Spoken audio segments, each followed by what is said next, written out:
So there's no real magic bullet to being successful with franchises, no different than there's no magic bullet to being successful with your startup. What's the number one secret to being a successful franchisor?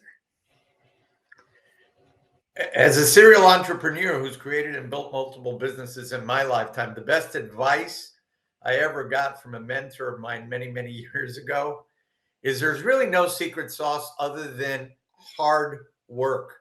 A lot of people think that investing in a franchise is a slam dunk. You can just show up, turn on the lights, and you're going to make a lot of money.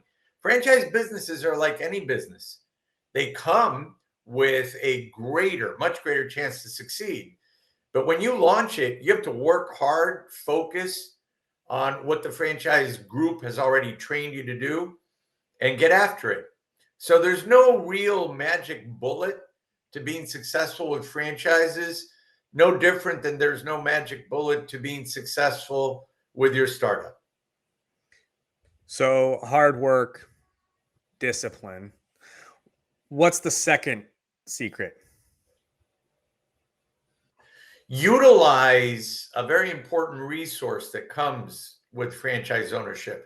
There are other owners in that business around the country operating the business, and it becomes a family. They are there for you to call, gain knowledge from. If you hit a hurdle and you want to call, I don't know, somebody that owns that same business in Charlotte, North Carolina, or wherever, there is a book that's very handy. It's you can call anybody and they are there to offer you their experience and how they're operating the business successfully.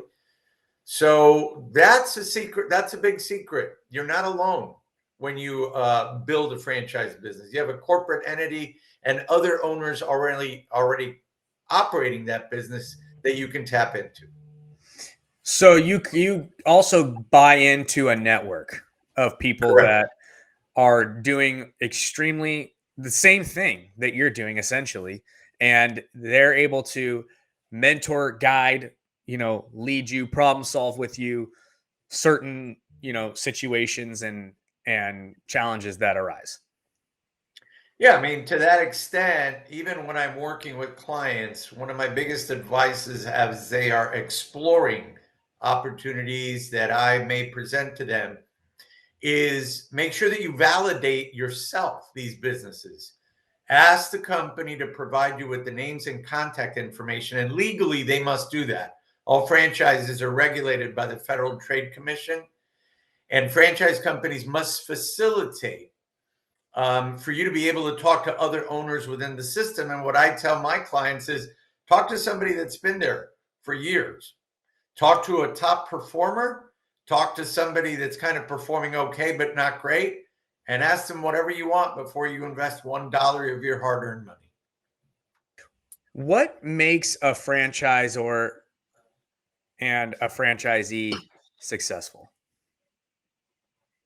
And what makes them fail? Respect for each other. The franchisee needs to respect that the franchisor knows what they're doing. They've been doing it for a while. They're supporting other owners. So from the franchisee's point of view, don't try to outsmart people that have already done it longer than you have. They've already hit the hurdles that you might encounter in the future and know how to overcome those. Franchisors, a good franchisor is one that truly delivers on the promise to support. It's not just, yeah, we're going to support you, but they are there to actually support you, whether it's site selection, lease negotiation, if it's a brick or not mortar opportunity, help you find leads, help you with staffing, training, you name it. That's a good franchisor, one that really steps up to support the franchisee to give them their best shot at succeeding.